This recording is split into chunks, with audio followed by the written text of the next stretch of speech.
only one in the world." "The only unofficial detective?" I said, raising my eyebrows.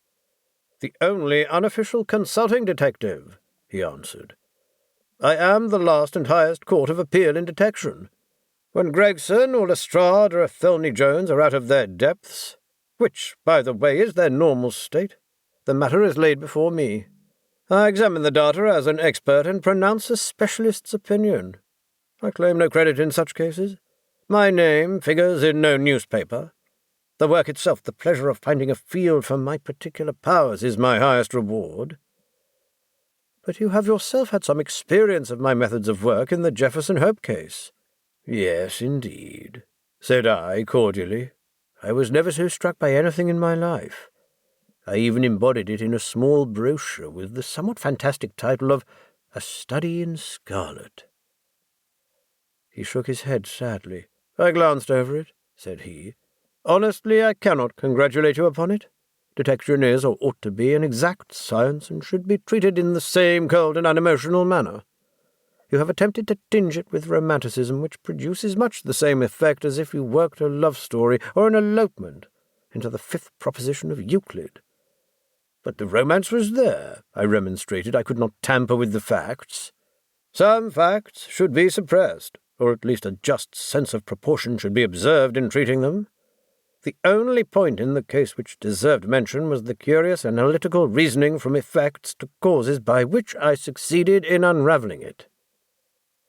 I was annoyed at this criticism of a work which had been specially designed to please him.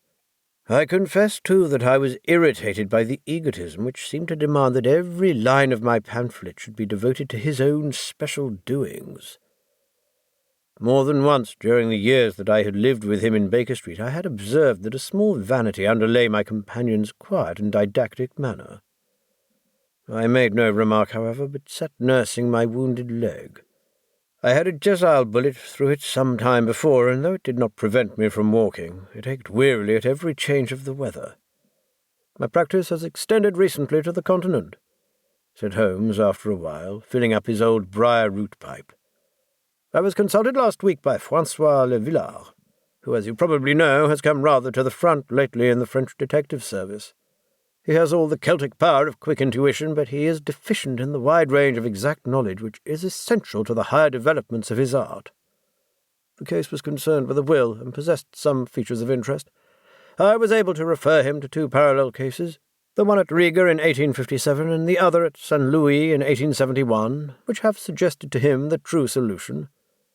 Here is the letter which I had this morning acknowledging my assistance." He tossed over as he spoke a crumpled sheet of foreign notepaper.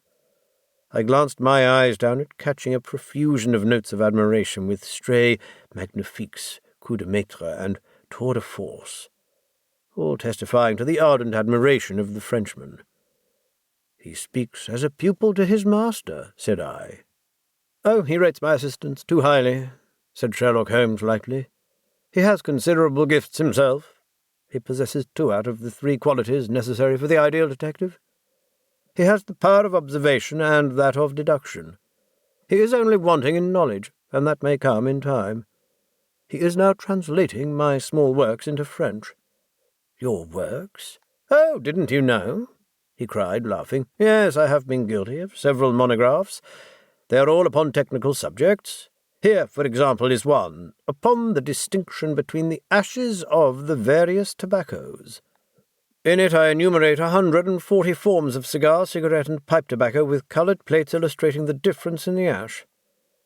It is a point which is continually turning up in criminal trials, and which is sometimes of supreme importance as a clue.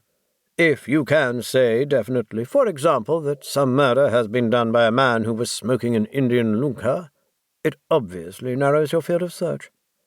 To the trained eye there is as much difference between the black ash of a trichinopoly and the white fluff of bird's eye as there is between a cabbage and a potato." "You have an extraordinary genius for minutiae," I remarked. "I appreciate their importance.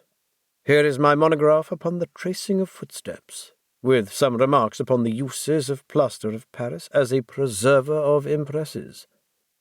Here, too, is a curious little work upon the influence of a trade upon the form of the hand, with lithotypes of the hands of slaters, sailors,